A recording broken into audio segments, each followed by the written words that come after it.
चलिए ब्रेक के बाद आपका स्वागत है और आप देख रहे हैं आज का बाजार। और जहां पर आज हम बात कर रहे हैं यूएस और इंडिया के साथ जो ट्रेड डील हुई है उससे बाजार पर क्या असर होने वाला है, कितना पॉजिटिव ये डेवलपमेंट है। और इस पर बातचीत करने के लिए हमारे साथ एलकेपी सिक्योरिटीज के वत्सल भुवा है। वत्सल, गुड मॉर्निंग सर। आज तो गैप अप ओपनिंग तय है, जिस तरह से 850 अंकों से ज्यादा की तेजी गिफ्ट निफ्टी में दिख रही है, ऐसे में काफी मुश्किल होगा कॉल देना। अब किस तरह की एडवाइस देंगे? क्या मार्केट को सेटल होने के बाद एंट्री लेनी चाहिए? इंडेक्स लेवल पे क्या रणनीति है? कुछ स्टॉक्स भी आपने आइडेंटिफाई किए हैं क्या? जी, अगर मैं मार्केट की बात करूं, स्पेसिफिकली निफ्टी इंडेक्स की बात करूं, तो अगर मैं गिफ्ट निफ्टी इंडेक्स की बात करूं तो आई थिंक 16 महीनों के बाद ये पहली बार ऐसा ऑफ मार्केट जहां पे गिफ्ट निफ्टी ने 2.5% के ऊपर की तेजी दिखाई है। तो इससे पता चलता है कि मार्केट इस ट्रेड डील को इसको बोल भी सकते हैं कि एक अल्टीमेट ट्रिगर हो सकता है मार्केट के लिए। यहाँ से मार्केट को एक दिशा मिल सकती है।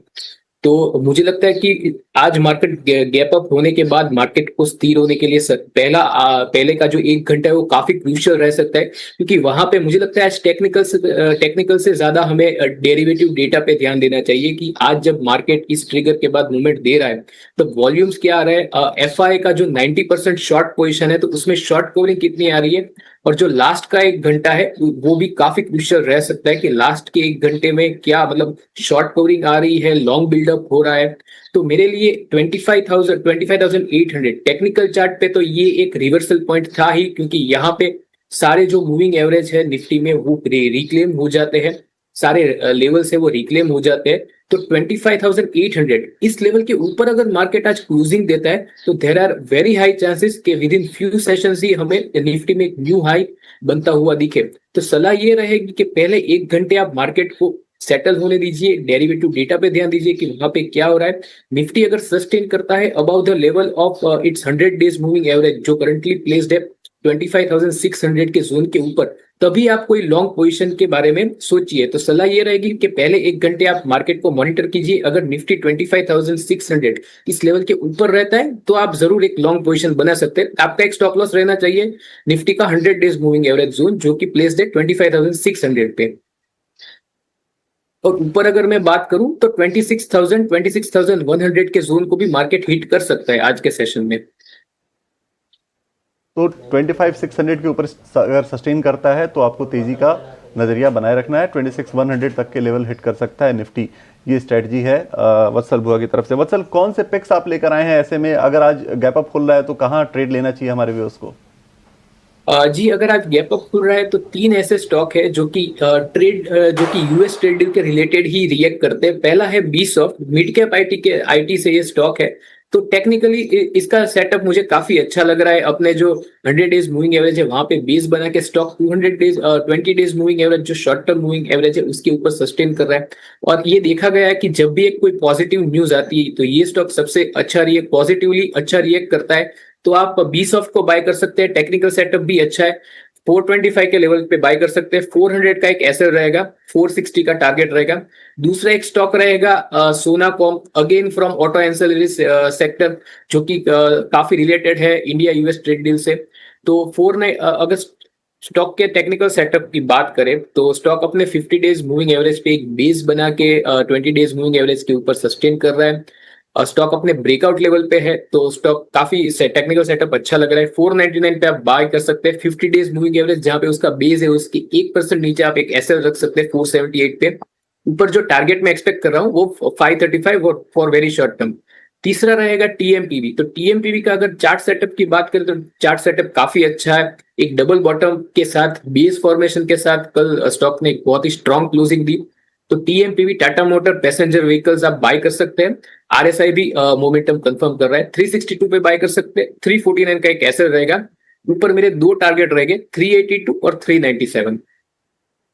कॉल आपकी तरफ से आ गई है। बिरलासॉफ्ट, यूएस में इनका एक्सपोजर काफी ज्यादा है। यूएस इनका रेवेन्यू का 80 से 85% तक का योगदान आता है। तो पूरी तरह से ट्रेड वाली जो खबरें हैं उस लिंक स्टॉक्स पर ही आपने राय दी है। दूसरा, ऑटो कंपोनेंट कंपनी सोना VLW प्रिसीजन 500 के आसपास अभी चल रहा है। और तीसरा स्टॉक है टाटा मोटर पैसेंजर व्हीकल, जिसका भाव है 364। हालांकि सारे गैप अप के साथ खुलेंगे तो सावधान रहिएगा। और जो जिन लेवल पे एंट्री के लिए सलाह दी है वत्सल ने, उन लेवल्स का भी ध्यान रखिएगा, स्टॉप लॉस का भी ध्यान खास तौर से रखिएगा।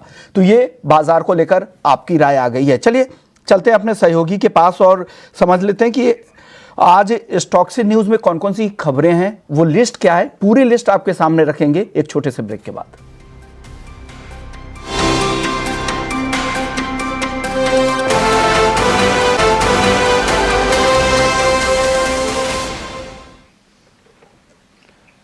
ब्रेक के बाद आपका स्वागत है आज के बाजार में। और ब्रेक के पहले हम बात कर रहे थे किन ट्रेडिंग पिक्स में आपको इन्वेस्ट करना है, उसकी बात कर रहे थे। वत्सल भुआ हमारे साथ लगातार जुड़े हुए हैं LKP सिक्योरिटीज से।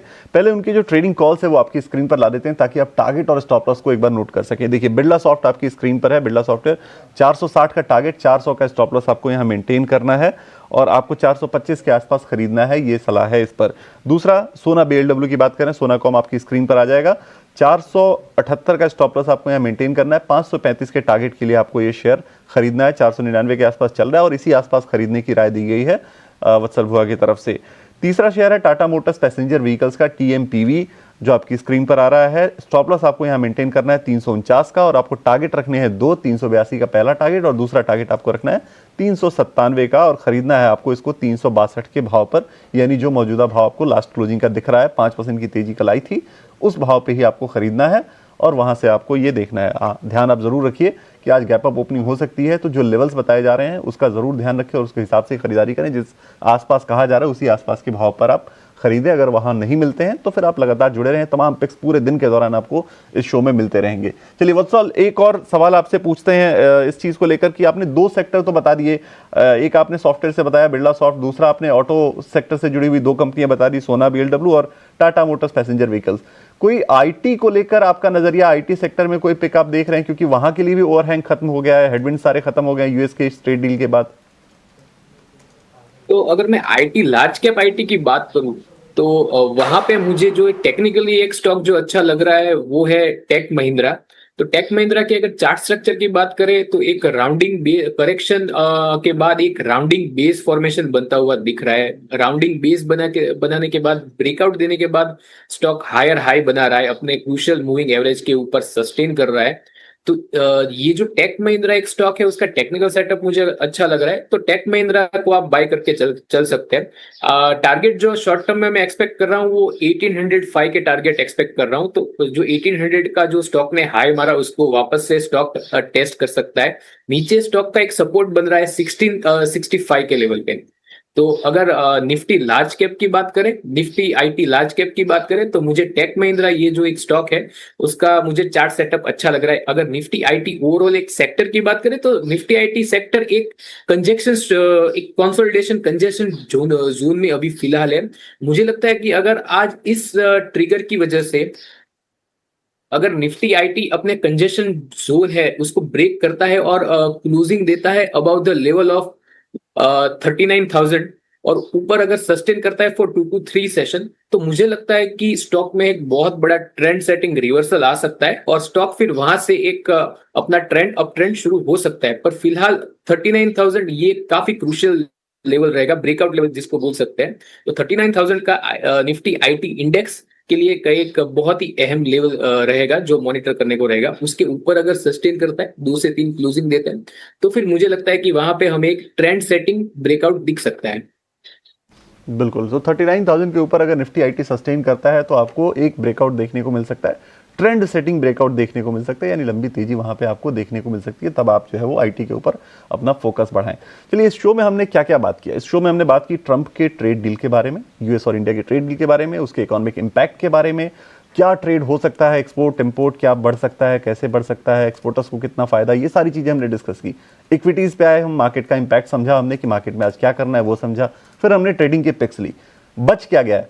बच गया है सोना और चांदी। और कैसे छोड़ सकते हैं हम? पिछले 2 महीने से लगातार सोना और चांदी तो लगातार चल रहे हैं। तो सोना और चांदी आज के मार्केट में क्या कर सकते हैं, इसके लिए काम करते हैं हमारे जो इन हाउस एक्सपर्ट हैं जो लगातार सोना और चांदी को ट्रैक करते हैं। विश्वमोहन हमारे साथ हैं शो में ऑलरेडी। तो विश्वमोहन, क्या आज चांदी में कुछ बड़ा एक्शन देखने को मिलेगा, क्योंकि अब जो है वो इस इतनी लंबी तेजी के बाद करेक्शन आया, फिर अब निचले स्तर से आज थोड़ी रिकवरी देखने को मिली है। देखिए आज की जो खरीदारी दिख रही है सोने चांदी में, बार्गेनिंग हंट है, अभी भी क्लैरिटी नहीं है कि सोने चांदी में क्या हो रहा है। सबसे बड़ी वजह थी केविन वार्श जो नए फेड चेयरपर्सन आने वाले, उनको लेकर कहा जाए उनका रुख काफी हॉकिश रह सकता है। हालांकि हॉकिश कैसे रह सकता है, क्योंकि ट्रंप ऑलरेडी चाहते हैं कि ब्याज दरें घटे, वो ऐसे किसी भी फेड चेयर को क्यों लेकर आएंगे जो ब्याज दरें यहां से बढ़ा सकता है। हो सकता है महंगाई को लेकर उनका सख्त रवैया जरूर हो, लेकिन लिक्विडिटी सिस्टम में मिलती रहेंगी जो गोल्ड और सिल्वर के लिए पॉजिटिव है। और साथ ही दूसरी खबर है, जो प्रीमियम गोल्ड और सिल्वर को मिल रहा था, एक तो ईरान की वजह से मिल रहा था, यूएस ईरान में युद्ध की आशंकाएं मिल रही थी, वो टैरिफ को लेकर लगातार ओवरहैंग था, लेकिन यूएस धीरे धीरे ही सही लेकिन लगातार वो अलग अलग कंट्रीज के साथ ट्रेड डील करता जा रहा है। वही उदाहरण आज हम भारत के तौर पे देख रहे हैं। तो ये जो ट्रेड वॉर वाले जो प्रीमियम है और लड़ाई वाली युद्ध वाली, ये अब धीरे धीरे खत्म होंगे, वो एक ओवरहैंग रह सकता है, वो दबाव सोने चांदी पर फिर से बना सकता है। लेकिन सपोर्ट लोअर लेवल पे इसलिए मिल सकता है कि अभी भी बहुत सारे ऐसे जो मार्केट में पेंटअप डिमांड बची हुई है वो वापस से लौट कर आएंगे, उस वजह से सपोर्ट मिल सकता है। लेकिन ज्यादातर जो खबरें अब निकल कर आएंगी वो सोने चांदी पर दबाव बनाने वाले ज्यादा होंगी। और ऑलरेडी हम देख चुके हैं एक ऐतिहासिक गिरावट आई थी, उसकी वजह से एक बार्गेनिंग हंट अभी चल रही, तो उस वजह से थोड़ी बहुत रिकवरी भी आ सकती है। बिल्कुल, तो थोड़ी बहुत रिकवरी वहाँ आ सकती है। और उसके बाद जो है वो आपको ओवरऑल अगर देखा जाए तो लॉन्ग टर्म में अब जो भी खबरें आएंगी वो सोने और चांदी के लिए बहुत पॉजिटिव नहीं आएंगी, तो बड़ा मोमेंटम हो सकता है ना दिखे। हम थोड़ी देर में कोशिश करेंगे कि हमारे साथ एक एक्सपर्ट भी जुड़ें कमोडिटी मार्केट के, और उनसे हम पूछें भी कि आपको क्या करना है सोने चांदी में। लेकिन वत्सल के पास एक आखिरी सवाल लेकर चलते हैं। वत्सल, हमने आईटी की बात की, हमने उसके अलावा ऑटो कंपोनेंट्स की बात की, उसके अलावा हमने जो है वो ओवरऑल ट्रेड सेटअप के बारे में आज बात की। एक सेक्टर छूट रहा है, वो है फार्मा का सेक्टर। फार्मा के लिए भी सेलेक्टिवली पॉजिटिव रहा ये, क्योंकि ट्रेड डील अनाउंस हो गई है, हेडविंड्स वहाँ पे भी खत्म हो गए हैं, तो जो फार्मा को लेकर भी एक तलवार लटकी हुई थी वो भी कहीं ना कहीं अब वो हट गई है सिर पे। वहाँ आप कोई मौके तलाश रहे हैं या कोई ऐसा शेयर जो आपको लगता है कि जिसका यूएस में एक्सपोजर ज्यादा है और अब वहाँ पे मौके बनाने चाहिए हमें? जी, अगर मैं फार्मा ओवरऑल एक सेक्टर की बात करूं तो फार्मा एक काफी डिप्रेसिंग चार्ट दिख रहा है फार्मा सेक्टर का। तो क्योंकि स्टॉक एक कंसोलिडेशन ब्रेकडाउन देके स्टॉक लगातार अपनी जो क्रूशियल मूविंग एवरेज है उसको एक वॉल ऑफ रेजिस्टेंस के तौर पे देख के उसके नीचे सस्टेन कर रहा था। कल स्टॉक ने एक हैमर कैंडलस्टिक बनाई अपने काफी एक डिमांड जोन पे। तो फार्मा में मुझे लगता है कि जब टेक्निकली अगर मैं बात करूं तो 22,050 ये एक लेवल ऐसा है जहां पे रेजिस्टेंस है, मेरे ख्याल से तो उस लेवल के ऊपर ही खुलेगा।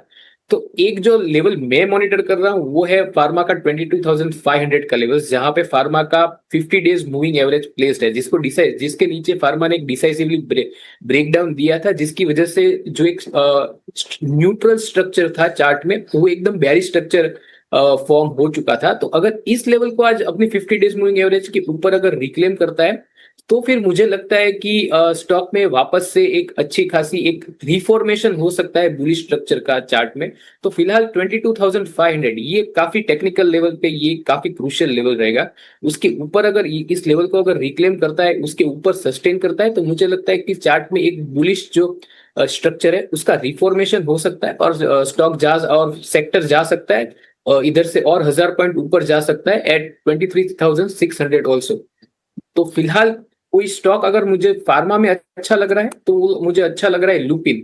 तो लुपिन स्टॉक की बात करें तो ब्रेकआउट देने के बाद स्टॉक अपने जो 50 डेज मूविंग एवरेज है उसके ऊपर सस्टेन कर रहा है। कल के सेशन में भी हमें लोअर लेवल से काफी अच्छी बाइंग देखने को मिली, पर मुझे लगता है फिर भी स्टॉक को बाय करने की सलाह रहेगी अबाउट द लेवल ऑफ 2170। ये एक ब्रेकआउट लेवल, एक कंसोलिडेशन ब्रेकआउट लेवल की तरह है। अगर स्टॉक इस लेवल के ऊपर ब्रेक करता है तो मुझे लगता है कि स्टॉक 2350 तक भी जा सकता है। तो फिलहाल अगर आपको 2170 इस लेवल के ऊपर अगर स्टॉक मिले, सस्टेन करता है, तभी आप बाइंग कीजिए स्टॉक में। नीचे आपको एक स्टॉप लॉस लगाना होगा 2070 का। 70 का स्टॉप लॉस यहां पर लगाना है ल्यूपिन के लिए। गैप अप में अचानक से ना कूदे, इंतजार करें। जो एंट्री लेवल वत्सल ने बताए हैं उन एंट्री लेवल का ध्यान रखिएगा और बिना स्टॉप लॉस के ट्रेड ना कीजिएगा। ये सलाह वत्सल की तरफ से आ रही है। वत्सल आप बने रहिए, वक्त हो चुका है छोटे से ब्रेक का। ब्रेक के बाद जब हम लौटेंगे तो पावर ट्रेड की शुरुआत करेंगे, जहां